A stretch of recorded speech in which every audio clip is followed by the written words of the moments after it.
Tanuki et marmotte.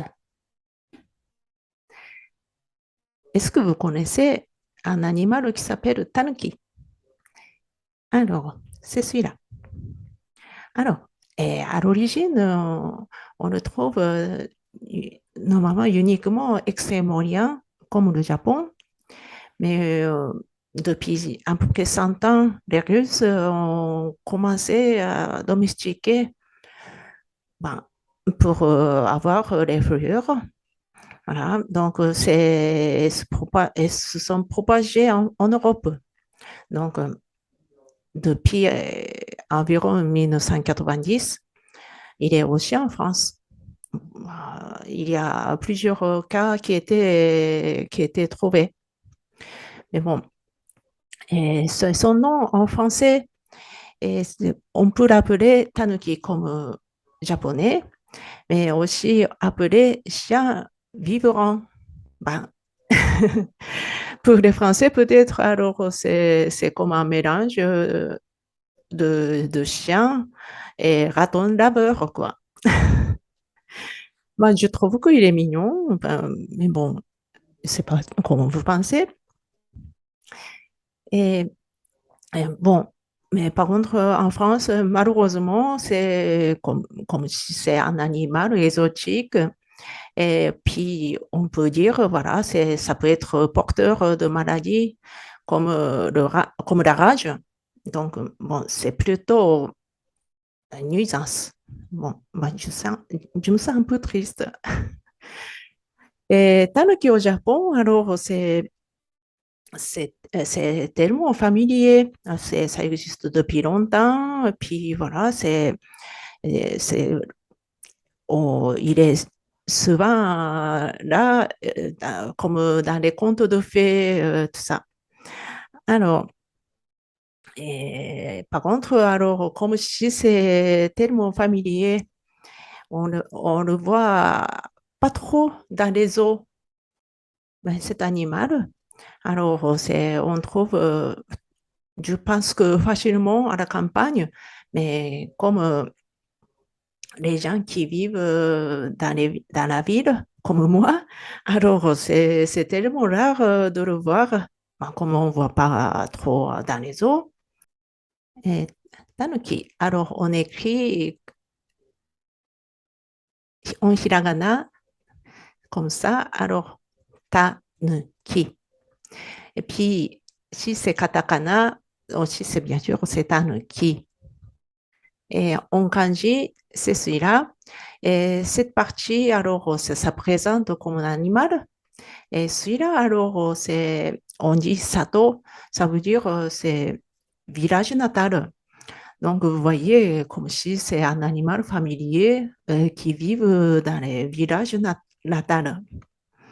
Et puis, bon, également, donc, l'omaji, et c'est tanuki, comme on voit en France. Et entre, alors, cet animal, c'est tellement familier. Mais bon, les gens qui vivent dans la ville, comme moi, c'est rare de voir donc, animal vivant. Et dès qu'on entend le mot tanuki, alors on imagine c'est plutôt celui-là. D'ailleurs, c'est voilà, ben, c'est comme si c'est en France, alors on voit les peluches, tout ça, alors c'est fait, donc c'est fait, alors c'est obligé. On voit, par exemple, devant l'hôtel, à la campagne, etc. Et ben, c'est les Japonais qui trouvent que c'est mignon, mais un peu maladroit. Et les tanuki, alors, on voit souvent donc, dans le conte de fées, soit alors dans les chansons pour les enfants. Vous voyez, c'est vraiment le gros ventre. Bon, dans les chansons pour les enfants, et on dit que voilà, c'est cet animal qui tape son ventre. Et puis, alors, il y a le son particulier. c'est, on dit pom pocopon. Et c'est dès que cet animal, bon, bien sûr, la réalité, l'animal qui tape pas son ventre, mais on imagine, voilà, c'est donc l'animal qui tape son ventre, et puis le son, c'est toujours pom pocopom. Donc voilà, ça donne, bon, c'est vraiment l'image avec le rythme pour les chansons. Donc c'est tellement aimé. Et par contre, dans les contes de fées, c'est comme si c'est cet animal qui trahit, alors il se déguise soit pour la personne, pour une personne, ou soit comme un objet. Et puis, donc, il n'est pas trop aimé dans les contes de fées. Mais moi, je trouve, alors, c'est un qui se ressemble à marmotte. Bah, il ne ressemble pas, l'animal qui ne ressemble pas, mais la situation de cet animal qui ressemble à la marmotte en France. C'est-à-dire, la marmotte, c'est tellement familier pour les Français, mais si on ne voit pas à la campagne, dans la montagne, alors c'est les vrais, c'est pas tout le monde qui voit. Et tant qui non plus, alors c'est celui qui habite dans la ville, alors c'est le, le, le vrai animal, alors c'est difficile à voir. Par contre, moi, j'ai quelques expériences, alors donc je vais vous montrer. Et un jour, bon, c'est il y a un peu longtemps, et dès que ben, j'étais prête à venir en France, mais à peu près un mois avant de mon départ vers la France, alors il y a un animal qui est venu. Voilà, c'est le tanuki. C'est dans mon jardin et ben, c'est chez moi, alors c'était à la banlieue de Tokyo.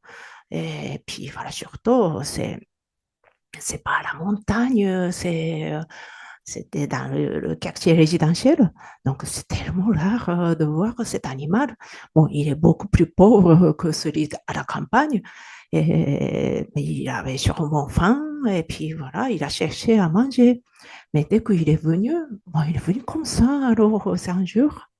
Et puis, même si je m'approche, alors il n'a pas eu l'air d'avoir peur, il ne bouge pas, ben, il n'était pas gêné.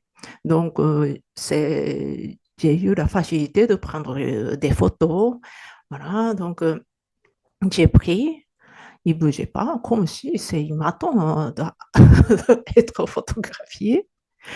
Et puis, voilà, dans les fleurs, il s'est promené à l'aise. Et puis aussi, on a donné les fruits comme la banane, il s'est régalé. Et puis donc, jusqu'au mon départ, il est venu tous les jours. On lui a donné à manger. Bah, au début, il était assez pauvre, c'était pas beau. Mais bon, au fur et à mesure, il a un petit peu grossi. Et puis bon, moi, je suis venue quand même en France comme prévu, donc pas un mois après, donc venir cet animal, Tanuki. Et puis voilà, bon, j'ai dû revoir. Et puis voilà, je suis partie en France. Après, ma famille au Japon qui m'ont raconté, bah, il est venu quand même après mon départ. Et donc, mon départ, donc à l'origine, il est venu donc mi-novembre. Je suis partie vers la France, donc c'était mi-décembre. Et puis, il est continué à venir, mais comme s'il connaissait le calendrier. Pour la dernière fois, il est venu le 31 décembre. Après, c'est plus rien. Il n'est jamais revenu. Depuis le 1er janvier, il n'est jamais revenu. Donc, bon, même aujourd'hui, c'est vrai, pour chez nous, alors c'est un grand mystère. Voilà, donc c'est ça que j'ai vécu pour la dernière fois au Japon. Et puis voilà, ben, aujourd'hui, bon, je n'ai pas toujours rencontré à Marmotte parce que je ne suis jamais allée à la montagne en France. Voilà. Donc, merci de raconter si vous avez vécu quelque chose avec des animaux. Voilà, laissez-moi donc votre commentaire. Et merci de vous abonner. À très bientôt. Sayonara. またね。